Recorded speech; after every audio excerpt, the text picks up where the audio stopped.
welcome in. How y'all doing today? How are y'all doing today? I'm doing pretty well. I cannot complain. We are gonna go ahead on and get through these topics real quick because I don't want to hold y'all all day.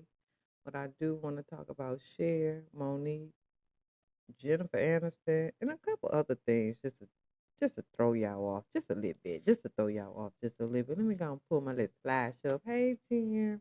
We're gonna get to that crazy later right there in a minute. So yeah, I just want to say that today is so far so good. Today has been a good day today. I wanted to get on here and talk about Monique because Monique is still pushing for her sit down with Tyler Perry and Oprah Winfrey. And I know y'all thinking, really, just get over it. But who are we to tell that lady to get over it? I can't tell her to get over it. I still got beef with somebody who owed me $25, okay? And they took they part that 20, 30 years ago, child. But I ain't never got to worry about them asking me for another dime. But anyway, so Monique is still seeking a sit down with the precious director Tyler Perry and a billionaire media mother. Yes, Oprah Winfrey, years after that big old fallout, right? Now Monique has always maintained that Tyler Perry and Winfrey blackballed her from the music industry, I mean from the video industry after she refused to take part in a promotional tour for the 2009 Precious movie, right? So I got a video that I would love to play for you guys because it's the same thing that she's saying here. So let me go ahead on and pull this up for you guys. And then I want to talk about this craziness going on with where is the Monique? Okay, there it is right there. Okay, okay. What do you say? So we're gonna go ahead on and pull this up. What do you say to the people who say Monique hard to work with? Well, for the people that said I'm hard to work with, they've not worked with me. Exactly. So I can't even entertain it. Understood. Because they've not worked with me. But when you have a man named Tyler Perry saying she's difficult to work with, and you've never worked with me, and that cost me 12 years of my career. So when people say, Monique, let that go, I'll ask you, because you know the streets. If somebody cost a man $2,000 for lying on him in the streets, what happens? You come and see. Okay, that's 2,000. Now let's say 20,000. What happens? Ooh. Ain't no 10. Huh? Ain't no 10. Somebody that's Okay. That's gonna be a fish fry. Yeah. So now let's say Somebody might have to sell some plates. 250,000. That's what you gotta say. You gotta put it in God hand. Okay. And you with 2 I'm gonna million. keep going up Right. because I'm making a point. Understood. So now let's say that lie cost you 2 million. Damn. Now let's say that lie cost you between 24 and 36 million dollars. Do you let it go? I'm asking you. No, ma'am. Do you let it go? Do you let it go? So why ever would I let that go? Why ever would I not talk about it every opportunity I get? Because you've cost my family that money. And what happens is we get so afraid of power that we're too afraid to say what's real. I've said in front of brothers and sisters who will say off camera that shit was wrong. But the moment the camera comes on, I don't really know if I want to say this because we get afraid of what will be taken from me. What'll happen to me? I keep saying it out loud because I know there's sisters that came before me that are no longer here, that they couldn't say it because they were too afraid to say, that one cost me. That one did this. That one did that. I'm going to stand for each one of those sisters and for the ones that ain't even here yet until they make it right. I'm unapologetic about that. I'm unapologetic about saying you've got to make it right because that's why our community keeps getting treated the way it gets treated. Because we've been told from slavery, let it go. You don't want to upset them. I don't give a goddamn who's upset. I don't give a goddamn who's tired of hearing it. I'm going to keep saying it until that black man and that black woman and Lionsgate makes this right because you cost my family generational money.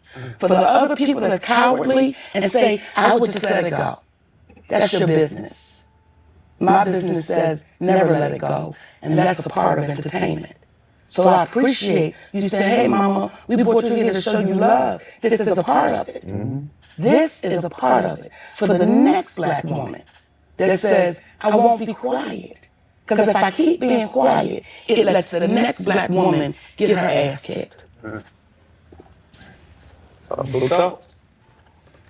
Now she said what she said, okay? She said what she said. She not letting it go, and cost her generational wealth. And the lady says she ain't letting it go. Now, if you don't agree with it, it is what it is. What y'all think? Y'all think Monique need to let it go? I mean, if it was you, would you let it go, or would you hold on to it like a dog on his last bone? I hold on to that thing too. I ain't even gonna lie to you. Now, speaking of holding on to that thing, Gail gonna be up out of that CBS job shortly. So she's doing her little last little rounds, her little last little interviews, and she's doing an exclusive interview with the creator behind the AI singer Monette, Ayana Monette. Okay. Now, Gail sat down for an exclusive interview with Talisha Nicole Jones, the creator and visionary behind the AI-powered R&B singer Ayana Monet. Now, let's see if I got I think they had a video for her. Let me check it out. All right, let's take a look. Yeah, let's take a look at this here. Okay, so let me get on up here. Saying, who is this girl? Who is she? Because for so many people, they think she's not real, she doesn't exist. Why did you want to come and reveal yourself in this way? I wanted to reveal myself because I wanted people to know there was a real person behind Zanaya, that there's real emotion and soul put into those lyrics. Jones, who also goes by the name Nikki, isn't a singer. This is Zanaya. Zanaya Monet began as an avatar she created while teaching herself AI just 4 months ago. Don't treat me like a plane you ain't sure about. Don't keep me on a bench just to run your route. What so many people are attracted to, in addition to her voice, the lyrics are what really blow people away. Yes. Are you writing the lyrics, or is that AI too? No, lyrics are 100% me. So you like all those lyrics? Yes, You write all the lyrics? Yes. Never got to hold you close. Never heard you laugh. Never watched you grow. The Mississippi native says the lyrics come from poems she's been writing since she was 24. Whether it was stuff I went through, a close family member, or a close friend, I wrote about it. Mama did her best, but she can't teach. I lost my dad when I was 8 years old. So that's where, how was I supposed to know? And also the song titled Daddy. So that's where they come from. So I didn't grow up with a father figure. How was I supposed to know what love looked like when daddy never showed me what felt right? How Was I Supposed to Know has landed Zanaya Monet on 5 Billboard charts, including a radio airplay chart. Billboard believes that's an AI first. Were you surprised by the reaction? Yeah, I was totally surprised. And then a lot of people started reaching out. And But Nikki, they thought Zanaya was a real person. Zanaya is an extension of me, so I look at her as a real person. What do y'all think about this? Remember when they had this big old hoopla about Drake was supposed to be ushering in that new AI wave, and Kendrick, pulled that rug by literally just destroying his career. Windmill with your mother about it, but hey, the boy ain't been the same ever since then. Nothing was the same. Didn't he have an album called Nothing Was the Same? I mean, prior to this Drake thing, to the Kendrick feud, Drake was it. You know what I mean? I only listen to his old stuff. I can't stomach the new stuff. I'm sorry. But let's go ahead on and finish this interview. I had to pause it, y'all. We can't be just letting it all play like that. But you can't sing. So she's not a real, in that sense, she's not a real person. What do you say to people that say she may be an extension of you, but other singers who are actually, have worked hard, who have practiced their craft, who are really struggling to get her, who are really doing the actual singing, that you seem to have circumvented, taken a shortcut through all of that? I wouldn't call it a shortcut because I still put in the work And anytime something new comes about and it challenges the norm and it challenges what we're used to, you're gonna get strong reactions behind it. And I just feel like AI is the new era that we're in. And I look at it as a tool, as an instrument. Utilize it. You've been putting in work when nobody sees. Are you comfortable showing us what you do and how you do it? Yeah. I would like to see the process. So from the beginning, I go into Suno. Suno, okay, that's the music app. Correct. Suno's music app. I scroll through my list of poems or what I wrote to see what I want to make a song about. Got it. And I just take those lyrics, just go in and paste a sample, style, slow tempo, R&B. So you're saying I want slow tempo R&B. She adds a few more prompts into AI music generator Suno, like female, soulful vocals, light guitar, and heavy drums. And from there, you just create.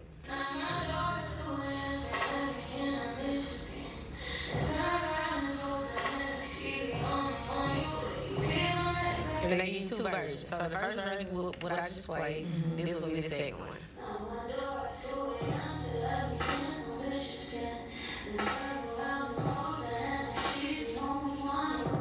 There's definitely a difference between the two. And definitely, sometimes I'm doing this for hundreds of songs. Really? Until I get the one that I feel like sounds right. So All right. So y'all see how the magic is made. What do y'all think about that? I mean, is it gonna get to the point where people are just gonna make their own music? You feel like you want to make you know how back in the day where they didn't have radio, so people would make their own music in the car. It's like, are we getting to the point where we're so advanced that we're reverting back to isolation? We're just that advanced that we are getting back to isolation.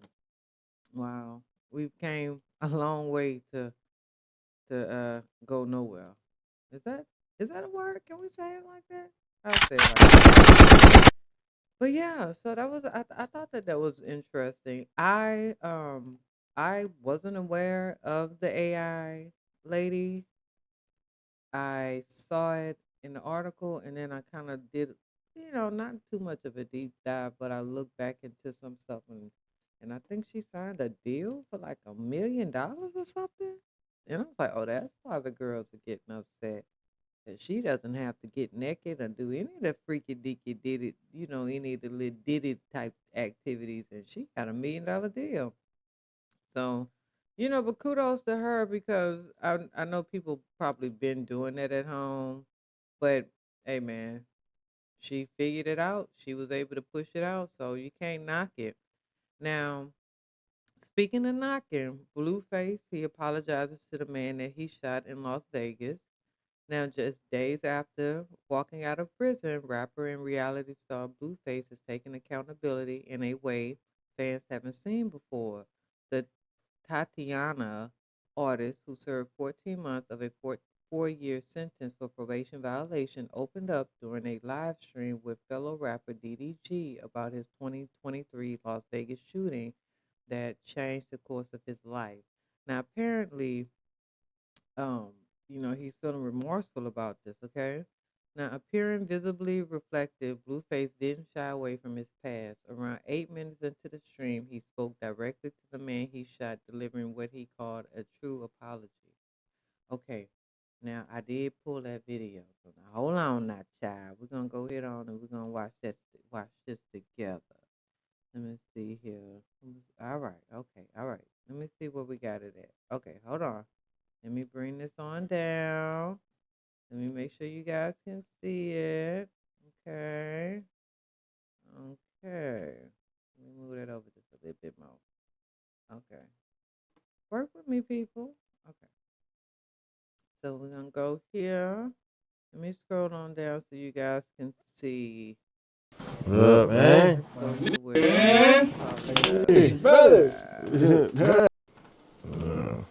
You ain't seen my viral pictures? I did see the That picture I picture with the dude. Was that picture AI though? Yeah. Yeah.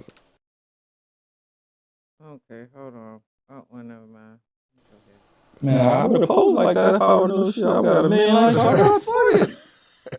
listen, I wasn't even, he wasn't, I thought he was doing some whole other shit. He was doing some like taekwondo type stretches. Somebody said, what did you miss the most about being free? Most about being free? Obviously my kids and stuff, but personally, I'm honestly sitting there, I was just saying, I might do this at home. I ain't gotta be here to do this. I could just have my ass in the house. Facts. I don't have to go to that club that night. Put my hands on that man. Yeah. Shoot him. I didn't have to shoot that man. Been at home. Let's say, I'm sorry, brother. I didn't mean to shoot you, bro. If you seen this, forgive me, man. This is a true apology. I took a couple classes in there too. For real? Yeah, Civilization University. I went to school for that. That's A couple other classes. That's good growth, man. That's great to hear. Somebody says we still doing the class. Okay, so I mean, I didn't know where he was going at first. I really didn't.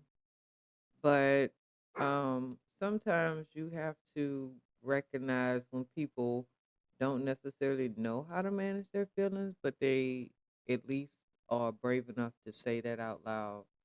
So, I appreciate him saying that he's sorry and that he actually looked at the camera because it did feel sincere. He said that, of course, since his release, he has been spending time with his children, promoting his restaurant, and making music. He has also reunited with Krishan Rock, the mother of his 2-year-old, Krishan Jr. And I am not going to be showing any videos of the child because it just seems that people like to make more fun of the child. And I am not that type of person, just not part of my life. But what is part of this crazy like this lady life is a former Fox News anchor was charged with murdering her mom. Yeah, charged with murdering her mom. You see the crazy white lady that's going across your screen? Now, a former Fox 2 News anchor, Angeline Mock, is charged with first-degree murder in the death of her 80-year-old mother, Annette Avers. Okay? Police responded to a 911 call before 8 a.m. on Friday, October the 31st, found Mock standing outside their Wichita, Kansas home. Her mother was found in a bedroom suffering from multiple stab wounds. She died at a local hospital. Now, let me see if I got. Now, hold on now. Because y'all know Sister Girl going to get y'all video if she can. Now, I think I might have did a video on you. Listen, won't he do it? Hold on. Let me put the video right for y'all. Hold on. Okay.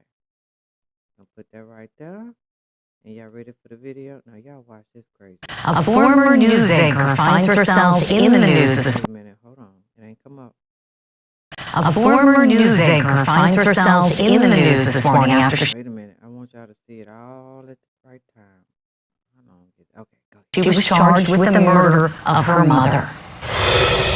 I remember just my mom would put it in one of these cans like you suggested, just put it in and it would cool, and then she'd throw it away. And you said from 8 to 5 they can come pick this up? They can come to pick those up. All right, so that was Angeline Mock on the air. Little look back in time. Well, this is her the other day when her mugshot was taken. She's being held on $1 million bond and accused of first-degree murder. Her Now, can we say, just based off the before and after picture, that life hasn't been too well for her? Let's continue. 80-year-old mother, Anita Avers, was found unresponsive with multiple stab wounds at her home on Friday. Avers was later pronounced dead at a local hospital. Do you know how mad you got to be to stab somebody multiple times? Do you understand how mad you got to be to stab somebody? Stabbing. Police say that Angeline Mock was at the scene outside of her mother's home, just feet away from where her mom was located in her bed. Now, according to her LinkedIn profile, Mock worked as a reporter at the local Fox station in St. Louis from the years 2011 to 2014, or 2015, rather. No motivation for the crime has been cited by investigators as of this morning. Now, as the investigation continues, we're asking, how did this woman go from reporting the news to making the news? Let's bring in our power panel. Still with me, Lieutenant Mike Gould. Want to welcome in attorneys Melba Pearson and Joe Tam. Well, I don't really care to do a deep dive into why she went crazy and triggered off on her mother like that, because there is no justification for that. But that is absolutely ridiculous. I'm talking about you go from reporting the news to being part of the news, but that could happen to anyone. You get what I'm saying? All it takes is the wrong set of circumstances, child, and anybody can end up on the news for anything. You just got to be careful. Now, I don't know if I want to talk about the mother who shot the monkey. Let's talk about the mother who shot the monkey real quick. We can get that out the way. So y'all know the single mother who fatally shot the diseased monkey in her backyard? Well, she will not be facing criminal charges. Now, I know when I mentioned it on my live the other day, people thought I was joking. But it just seems that whenever you do good, they find a reason to arrest you. You know how you had the little kid that stopped the other little kid from doing the mass, taking out, and he took the gun away. They ended up suspending him because he did something good. So you can't win from losing, it seemed like. Now, a Mississippi mother of 5 who shot and killed one of the disease escaped monkeys in her backyard would not face criminal charges. I did what any other mother would have done to protect their kids. That is what Miss Jessica Bond told the Ferguson people, right? Well, Jessica Bond Ferguson told the Associated Press.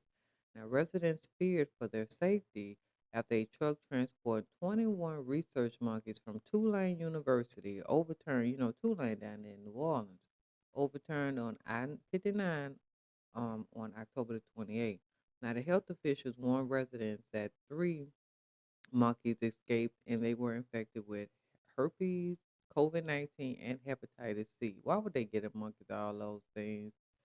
Ferguson grabbed her gun when her 16-year-old son said a monkey was sitting on their fence in their backyard. This was on November the 2nd. Now, Ferguson, whose kids ranged from 4 to 16, she said, "Look, I shot at it. I just stood there and I shot again, and he backed up, and that's when he fell." Now she's receiving death threats from animal lovers. The local sheriff's office posted a statement from Tulane University on Facebook that contradicted the truck driver, who told local law enforcement that the monkeys were dangerous and posed a threat to humans. The primates in question belong to another entity, and they have not been exposed to any infectious diseases, any agents, right? So that's what Tulane said. But hey, it is what it is. They people are frustrated because the university lacked transparency, right? So they're just basically saying, I was told by the company hauling them that they were carrying diseases, and if they got away from their trailer, they needed to be, that they needed to be dispatched to get some people out there. So the man was just only repeating what he was told. But I mean, wouldn't you have shot the damn monkey? I'm just saying, I love animals. I love my grandmother had a monkey, back in the day. Back in the day in the 70s, people had exotic animals. So my grandmother had told me about this guy who was liking on her, and he had gave her a monkey, and the monkey was a thief. He had taught the monkey how to steal. So she would say, like, at nighttime, well, when she would get up in the morning, it would always be some stuff the monkey would always bring her. So kind of find out the monkey was sneaking out at nighttime and would go into people's houses, into windows and stuff like that. And then they would, he'll bring the stuff back.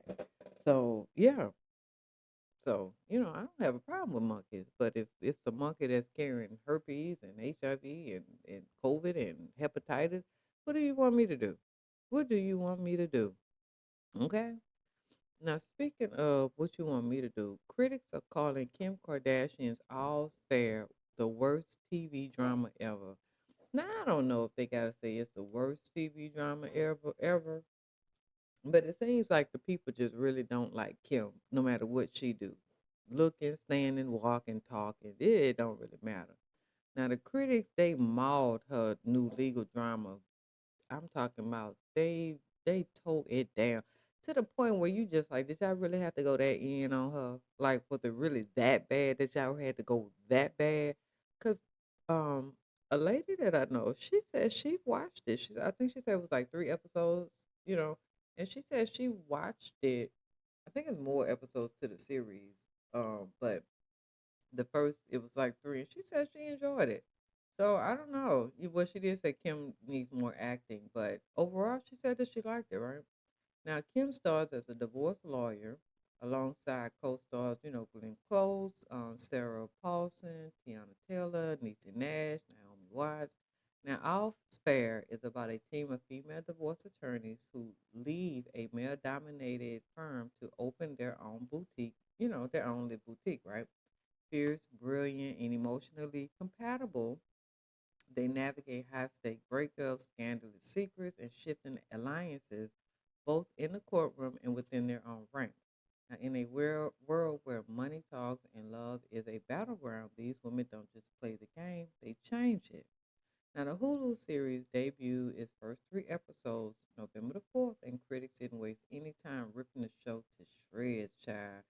All's Fair received a 0% rating on Rotten Tomatoes and scored a 11 out of 100 on the um, the Metacritic rating. Now, the series is described as being overwhelmingly disliked by critics and genuinely unfavorable among viewers. Now, the Guardian's TV critic Lucy Mangan wrote that she did not like or did not know it was still possible to make television this bad. Ooh, ow, damn. Child. But other viewers left favorable reviews on YouTube. Like one person wrote, "This feels like Maybelline New York City advertisement with Paris Fashion Week collaboration." Someone else said, Sarah Paulson delivering those lines like the boss she is. Somebody else said, Tiana, she is doing her thing. So, I mean, some people, they like the comments. But you know what? Let me see if I got it. I think I might have put a clip up here for you guys to watch. Look at me looking out for my people. Hold on, hold on, hold on, hold on. Hold on, camera person. Let me go and get this in line for y'all, right? Because I noticed that when I play something, the anime still be moving. So I'm just changing it so that y'all don't see the anime moving. Like, why is the anime? Is she talking in the background? Okay, so here is the trailer for All's Fair. Boy, do I love coming here. Walking down that hallway shaped like a clown cervix. Beef curtains. Black May West. As much as I love to continue to exchange pleasant cocktail pleasantries, there is a war to be won.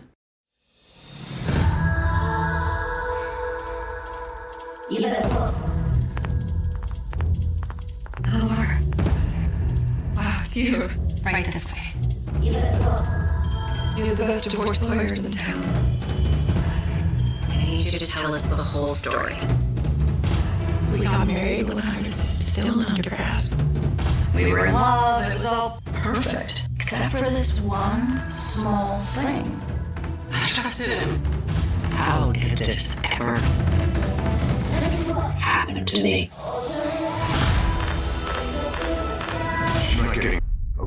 Men, they are terrified of women in power. And women besting men in divorce? No. God, I love my job. I tell my clients every day, you never really know a person. It's just a trap. Guess who's here with me right now? Jay, say bye-bye to your future ex-wife. Bye-bye. See you in court, you poor discarded. Let's light her on fire. Show's been waiting. You are the victim here. Every tear you shed is $100K in your pocket. Make it rain. Here there is no safe word. You can't tell us to stop. infertile, career-obsessed. Stand up straight and breeze into that room like a storm no one saw coming. You are not taking so much as a ballpoint pen out of this building. Enough edging, counselor. Let us come already.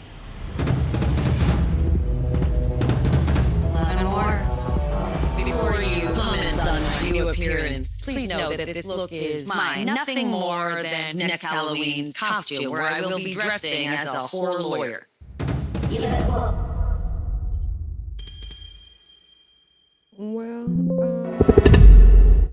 Well, okay. Okay.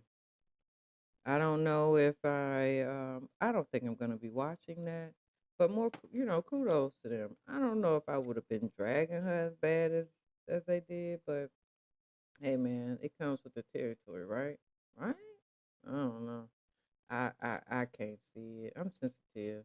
I'm a little sensitive. And what hurt my heart was I didn't know that rapper Youngblood, he had died following a brain aneurysm. Now y'all remember Youngblood? I say Youngblood. Youngblood, best known for his collaborations with No Limit in the 1990s. Yeah, he died, man. Rest in peace to that man. He was 51. Now his family confirmed that the Baton Rouge native, I'm from Baton Rouge. The Baton Rouge native, real name Glenn Clifford Jr., died Saturday following complications from a brain aneurysm.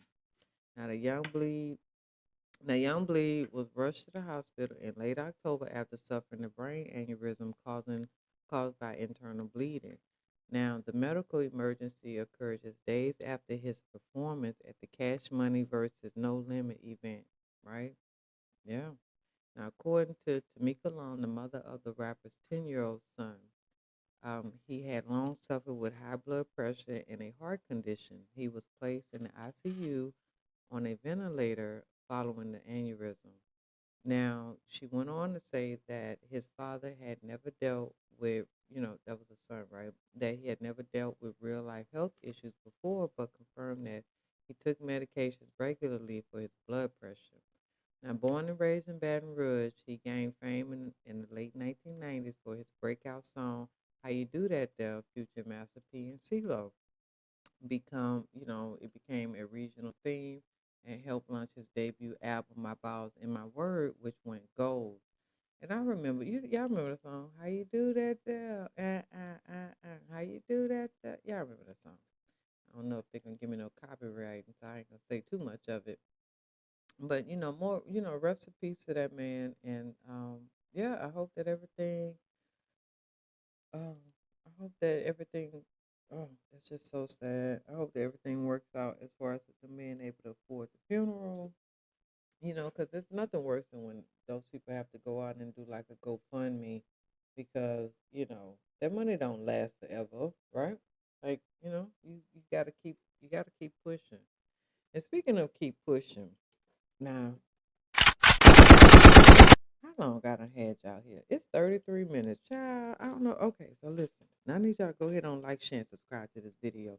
And I'm going to go ahead on and get through these next topics. Now, y'all know Mary J had her video. Okay, if you don't know, she dropped a trailer for My Fans. It's like her own little concert movie. You know how Beyonce started that trend?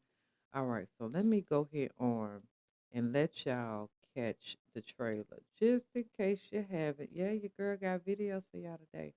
All right, so now let's go ahead on and look at the trailer. From Uptown MCA, Mary J. Blige. What's up, New York? This is a very special night. My very first time headlining at the Square Garden.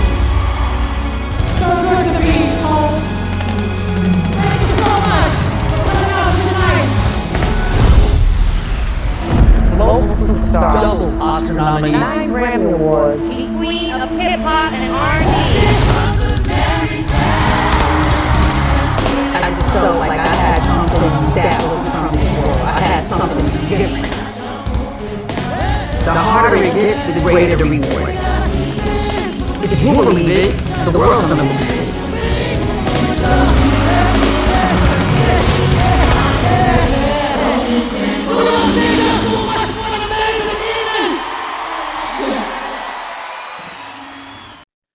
like you see, it's gonna be out. Well, it came out yesterday, and then they have one more showing, right? And so this it's supposed to be an hour and 46 minutes. It was filmed at the Madison Square Garden. Fabulous and Jada Kiss, they are featured in the show. Now, I wanted to see what the fans have said. So I went over there to Rotten Tomatoes. Let me see where I pull that up. Okay, so I went over there to Rotten Tomatoes because I wanted to see what the people were saying. And things are not looking too bad. They had one fan that say I may be biased because I am an MJB super fan. This was her concert I went to a few months back, and it was like being there all over again. To my surprise, there weren't many people in attendance. However, all that were there did sing out of tune and dance like the rest of us. Okay, somebody else said I wish it was more concert, but it was a good time. It made me want to go to another live performance. Other people commented, excellent concert movie, Mary. It feels like you are seeing her concert. It's definitely the best. Just one word, Mary. It was like going to the concert. So I see nothing but good stuff. Oh, wait a minute. Now I see one person said, 'cause I gotta get the one bad comment now. One person left a half a star. You can go up to 5 stars. They said, let me just say this. I am a true Mary fan, and I've been to every show she puts on since her inception in 1992, including the For My Fans tour. I saw her in DC, and it was a phenomenal show. I also paid for the live stream at Madison Square Garden and thoroughly enjoyed that show as well. In the comforts of my home, I rented in Deep Creek, Maryland. I guess she's trying to let us know she got money. The show, i.e., movie, is what we call it was a great concept, but the surrounding sound speakers in the theater were off and sound was only produced through the front, which made it not enjoyable at all. Plus, the movie crowd was whack and everyone was confined to their seats due to the rule of no talking. I thought for sure everyone would have been jamming, which I was, but it was, subtype. I guess she meant to say it was superb. Great concept, but the speakers should have been turned up. I've been to regular movies where the theater bumped with bass and sound effects. I enjoyed it, but the execution solely based on the theater alone was either not well thought out or purposely readjusted to keep people in their seats, which was whack because Mary always performs and it's a guaranteed bop to dance. So yeah. So I mean, she didn't really say that she didn't enjoy it. She was more complaining about the venue. So there wasn't anything bad on Mary. So okay, so if you guys haven't went out there, go on out there and check out Mary and see what Mary got going on. Okay. Now I know y'all was wondering who is this big booty chick that's on this, that was on that thumbnail yesterday that I I thought I talked about, but I didn't. Or I might have did, but it was real quick. She's a female who said that she connected with Drake over online, and they met a couple times, and she eventually met his mother and his son. But it didn't go anywhere. It was more like a situationship than anything. You know what I mean? And yeah, so she just wanted to let people know that her and Drake had a little tryst. And that's really all that is. And hey, it is what it is. Drake seems like one of those guys who he would be with any type of female just to say that I've been with her, and not in a bad way. It's like this other guy that is on Instagram, and it's like he he he creates content with different types of people. So he might purposely go out. He purposely go out and look for different types of weird people, and not weird in a bad way, but just like not standard. Like he might look for 2 foot 5 inch female midget with triple D size breasts and and a backside that's like a 49 or 69. Like he's into just the weirdest people. He looks for that. He will get like the shortest female and the tallest woman and have a threesome with them on OnlyFans, or he'll get the biggest breast in the world and the biggest butt in the world and have a three. Like he's into creating scenes that are just a fantasy. You get what I'm saying? Let me get triplets and then some. And let me get a set of triplets and a set of twins, and then have all us, and I'm the only guy. You get what I mean? So he's into stuff like that. And for you weirdos and freaks, I don't know his name, so no, I'm not telling you. I can see you now up there googling like, oh, let me find this guy.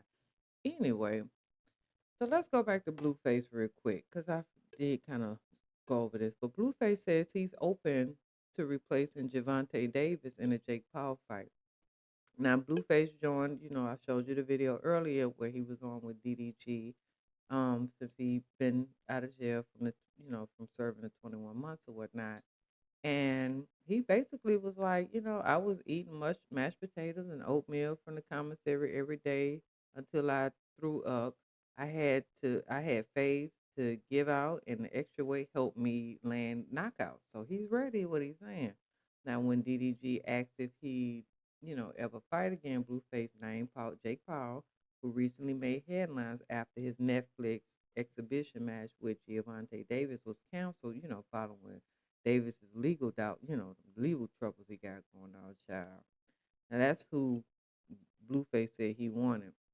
He was like, now, that he's a free man, he could, focus on moving forward. And, he had the time to think about like what he wanted to do when he got out because he wanted to get his mind right. So he's saying like now it's about putting all that energy into something bigger, right?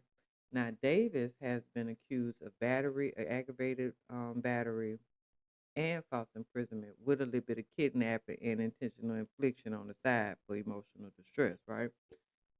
Now, this all come from an ex-girlfriend and mother of his two children. Now, this is actually a lie because the incident that occurred is not from his ex-girlfriend or the mother of his children. This was a girl who said that she had messed around with him a few times, but it didn't get too serious because he was abusive and he jumped on her a few times prior, and then she cut it off with him. Then he came to her club and he attacked her. Okay, so in quotes, I don't want to give this woman abuser a platform to grow his fans and to grow his bank account. My company champions women. This is what Paul had wrote. I'm so sorry to anyone and everyone involved, mostly to the undercard fighters, to my team at MVP, and to my team, um, to my team at MVP, and to my team who worked so hard prepping for this fight, sacrificing time with their loved ones and kids just for this fool to lose his unintelligible mind again. It's scary that that devilish man like that can rise to the top of his culture and sports, including in positions of power. Yeah, that's scary, but isn't that what it seemed like? Only the people who are with the with the fake stuff, those are the ones who rise to the top, the ones who are willing to sacrifice it all, the ones who will get on TV and say, hey, Illuminati, come get me. I'll sacrifice everybody, just willy nilly, just ready to sell your soul. But I tell you what my grandma say, you ain't never got to kick the devil out if you don't let him in. It's hard to get people out your house once you let them in, but if you don't never let them in, you ain't never gotta have. It'd be a cold day in hell, but you ain't gotta worry about it. Now, speaking of a cold day in hell, it must be apology season because a lot of people are going around, and I guess they are looking inward and saying, you know what, I was tripping. I had to been tripping because Yaya Mayweather, she apologizes to the stabbing victim and to her parents. Now, y'all remember Yaya, the daughter of boxing legend Floyd Mayweather, shared an emotional message on X this week apologizing to the family of the woman she stabbed back in 2020. Now, in April of 2020, Yaya was involved in a violent altercation at rapper Youngboy NBA's Houston home that left a lady, the mother of one of Youngboy's children, injured. Now, Yaya was arrested and later pled guilty to aggravated assault with a deadly weapon, and in 2022, she was sentenced to 6 years probation. Now that she's 24, Yaya says she's ready to move forward with honesty and healing. In quote, she said, I know I'm blessed, but that doesn't mean I haven't been through things. I've made mistakes and I'm still learning every day. I want to be better, not just for me, but for my child. Yaya went on to apologize directly to the young lady and her parents, Floyd Mayweather and Melissa, and to her, also to her father and to her mother. In quote, she said, I'm not some spoiled, stuck up girl, maybe a little mean sometimes, but I truly want to right my wrongs where I can and while I can. I'm sorry if I ever embarrass or hurt my family. Yaya ended her message by praising her parents' influence, saying that they've always guided her with love and discipline. In quote, my parents raised me right. They still parent me to this day, and believe me, they don't let me slide. Okay? So she apologized to the young lady. Now, whether or not the young lady accepts the apology, their children share the same dad. So, I mean, at some point they might get past it. I don't know how I would feel if a chick stabbed me up. I don't know if I'd be able to get over it. I don't care how much money you pay me out. I just don't really think that that's just something I can move on with. Now, speaking of moving on, child, let me go ahead on and throw this in here because did y'all know that Big Sean done moved on? Oh, yes.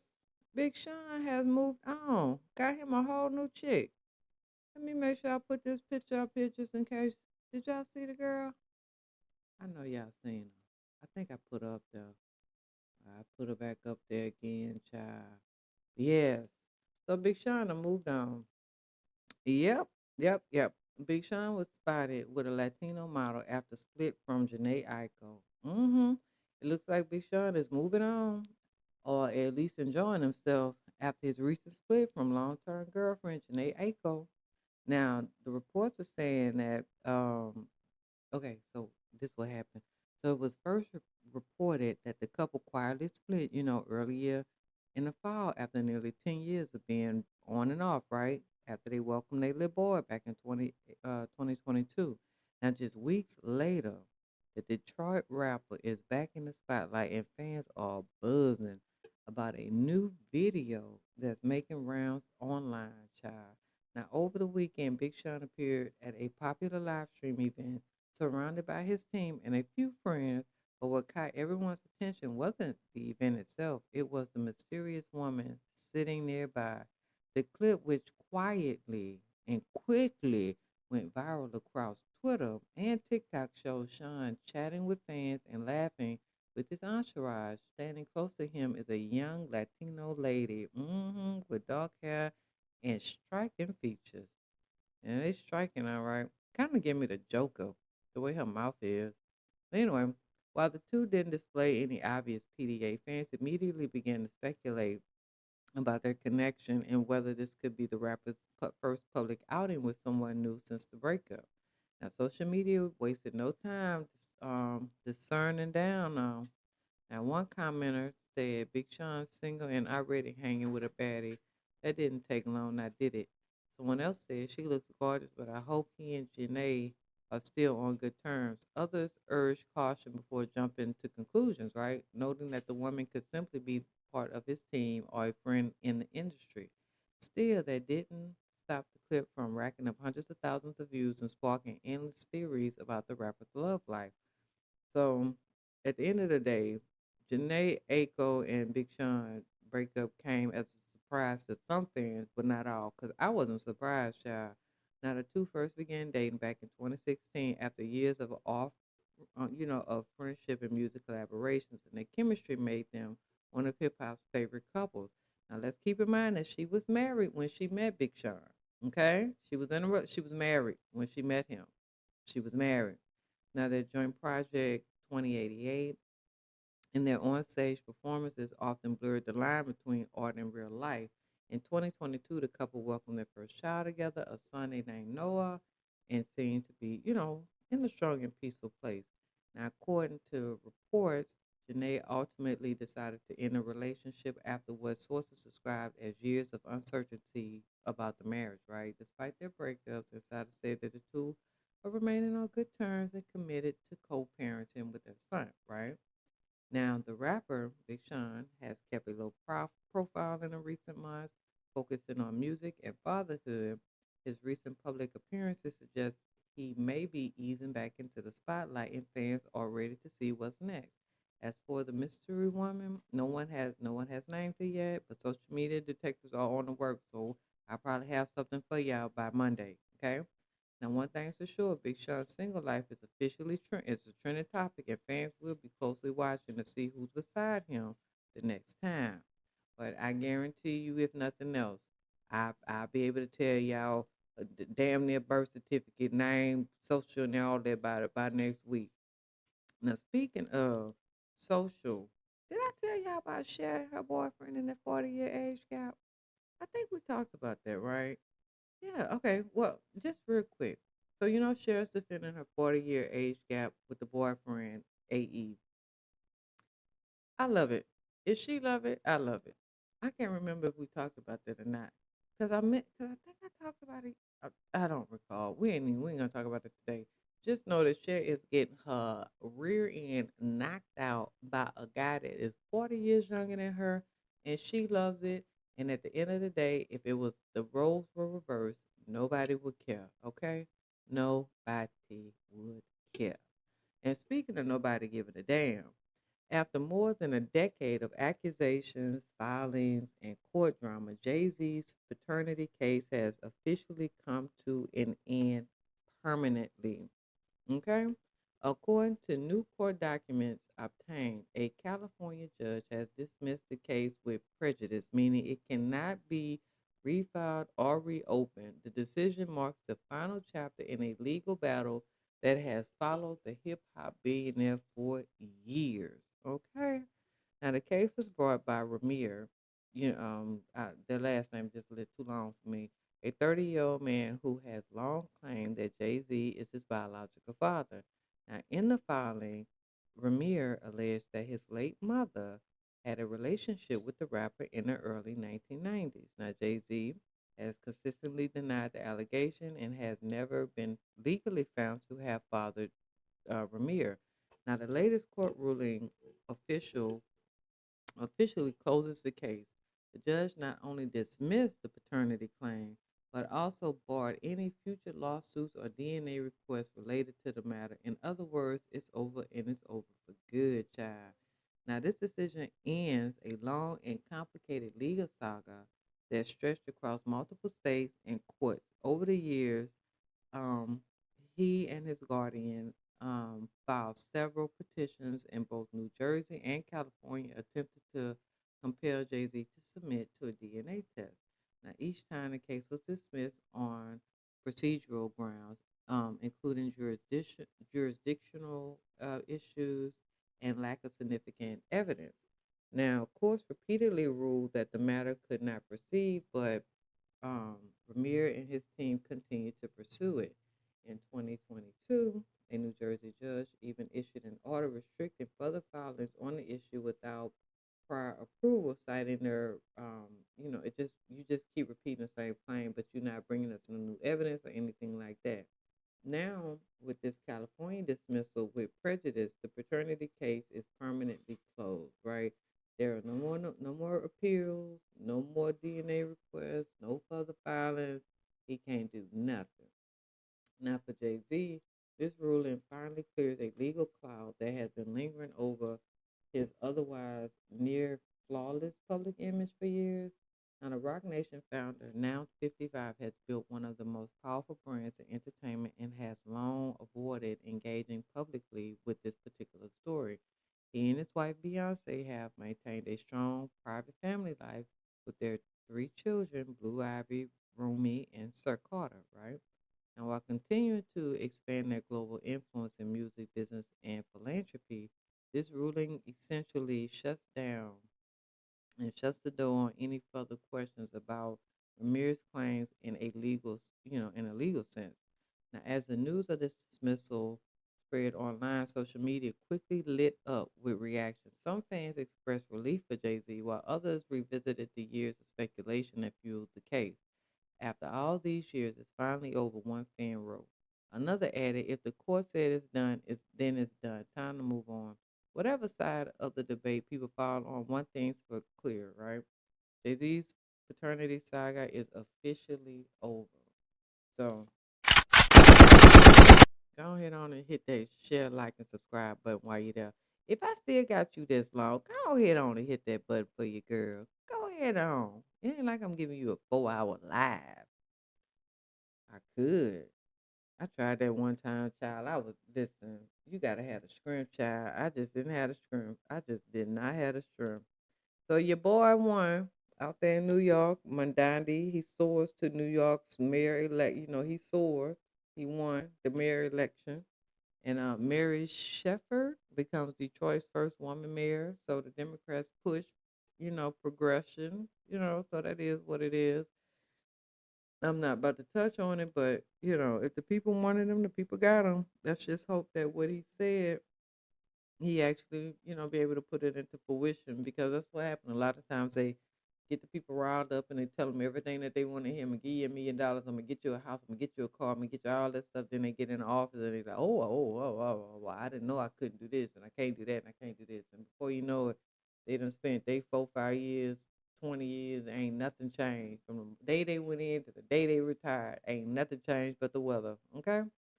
Now I will say, since we're talking about the weather changing and don't nothing change but it.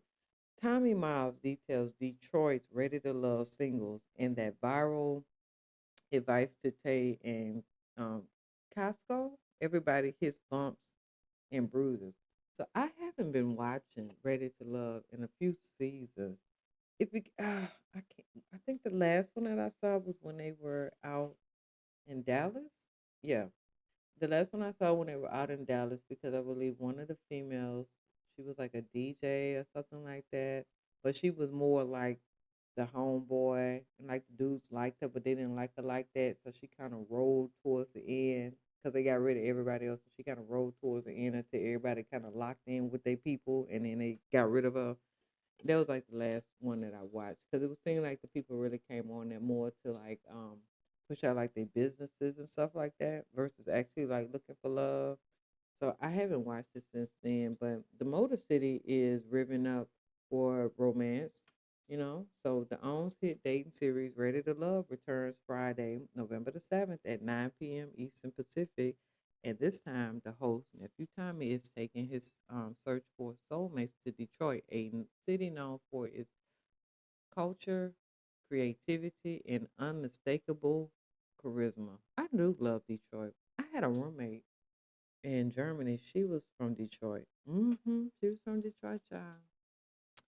So Tommy said that this season continues, as this season continues, the show celebrates tradition of spotlighting successful black men and women in their 30s and 40s who are serious about finding real lasting love. Now, according to Tommy, Detroit's cast is bold, stylish, and authentic, from their signature buff sunglasses to their elaborate furs. Now they gonna rock a fur down there, child. It's cold as hell up there. That no nonsense approach mirrors nephew Tommy's own philosophy when it comes to relationships. With nearly 25 years of marriage under his belt, he is using his trademark mix of humor and heart to guide singles through the highs and lows of dating. Right now, for Miles and his wife Jackie, that work is equal parts effort and joy. So he says, he made a comment and he said, me and my wife might be out in the middle of the week, Wednesday, Thursday, eating dinner because that's what we love to do. Whatever it is that brought you all together, you got to lean on that. That's the strength and the power of it. Now, after helping singles find connection in Philly last season, Miles is now bringing the same energy and wisdom to Detroit, reflecting on the lessons learned from Ready to Love Philadelphia. He referenced his advice to Crisco and Tay, one of the show's most talked about couples. When Crisco's finances became a point of contention, Miles encouraged Tay to stick it out, and she did until she and Cisco parted ways after filming due to her stability concerns. Mm. I think I've seen another season where stability was another issue. I think that was in Dallas. Yeah, where stability was an issue. Why people try to force folks to deal with people who aren't stable? You know what I mean? I don't think that that's cool. Let me see if I pulled up that video for that. Cause let me see here. Let's see. No, that's not it. No, that ain't it. Hold on. I forgot about this. Let's see about this here video with this. Oh, let me show y'all this real quick. Following a brewing battle on the Stockton City Council, the mayor speaking out earlier today about some concerns with her vice mayor. That's right. Your reporter covering San Joaquin County, Charlie Lopez Torres, getting answers on the arguments spilling into tonight's meeting.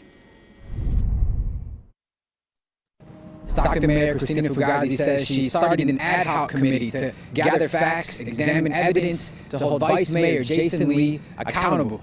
Mayor Fugazi says there's been concern with Vice Mayor Lee's involvement in a proposal of a nonprofit he founded, supposedly asking for $58 million in public funds. There are other concerns that the committee will look into. Allegations of bringing camera crews into City Hall to film reality-style promotional content without getting approval, and creating a hostile work environment, allegedly verbally abusing staff. For Stockton Mayor Fugazi, she says comments on social media by Vice Mayor Lee were directed toward her family. Make no mistake, Stockton will not be exploited for anyone's personal agenda or network of associates. Not now, not ever.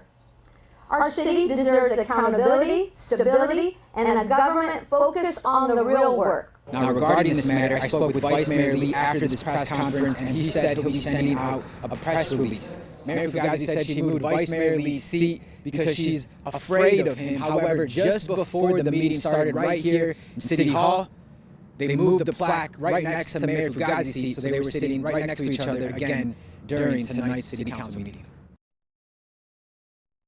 That is absolutely crazy. So just to touch back on this, because like I said, today and yesterday have been so crazy. I'm not sure if I spoke on this in this video or yesterday, but that's absolutely crazy. You can't, people, please don't vote just because of popularity. Use your dollars use your dollars to make sense with it. You know, just because somebody tell you some stuff, look at what they've done. What have you done? What is your past record? I was completely in shock that they voted that dude in. I was like, who the hell is down there voting? You know, sometimes when you vote, sometimes you get what you vote for. You know what I mean? You ever heard of that? Sometimes you get what you vote for. And speaking of getting what you vote for, I want to talk about Jennifer Aniston real quick. Now, Jennifer Aniston has confirmed her relationship with Jim Curtis, and fans are falling all over themselves to wish the couple well. Now, Aniston appears to be truly happy and relaxed with her new love, and fans genuinely want that for her. The famed actor's career has been dotted with romantic heartache, right? She's had several high profile relationships and navigated two very high profile divorces. Let's take a look at what she had, child. Now, y'all remember when Jennifer Aniston and Brad Pitt became the Hollywood couple, the Hollywood it couple. Jennifer and Brad absolutely turned the world upside down in 1989 when they made their relationship public at the Emmy Awards. The duo, who were rumored to be dating, had not yet been photographed together until then. They showed up at the awards ceremony hand in hand, looking like a true power couple, child. And the duo's romantic red carpet walk had everyone talking about their chemistry while fans first met them as a couple in September 99. They had been dating for several months prior. They were set up by their agents and moved in together quickly, right? Now the agents set them up. Now, Aniston and Pitt were, of course, a Hollywood power couple. Their wedding was one of the most heavily discussed events in entertainment history, drawing the attention of hundreds of paparazzi. The expensive wedding and the warm wishes of fans couldn't keep them together, though, right? Now, of course, Brad Pitt and Angelina announced their divorce in June of 2025 after years of speculation. Now, the end of the marriage would have been sad, but not historically significant if Brad Pitt had moved on so quickly and publicly in March of 2005, just 2 months after announcing the end of his marriage to, to Aniston. He was spotted shooting a magazine feature with Angelina Jolie, right? Now, the photo shoot, which appeared in W Magazine in July 2005, was largely considered insensitive and cruel because, the feature title was Domestic Bliss, right? And it just caused a whole bunch of shenanigans because their relationship began while he was still married with Jennifer while they were shooting that movie. You get what I'm saying? Meet the Smith. So it was just a whole bunch of shenanigans with that. But Jennifer, she's had several short-lived romances after her marriage to Brad Pitt. But once she was ready to settle down, she really locked in. And then in 2011, Aniston and Justin Theroux sparked romance rumors despite the screenwriter and the actor being in a long-term relationship. In 2012, the duo vacationed together and later confirmed that they were dating. Over the next 2 years, they were spotted together regularly, looking deeply connected despite their very different, personalities, right? So she went on and did her little thing and met these people here and met these people there.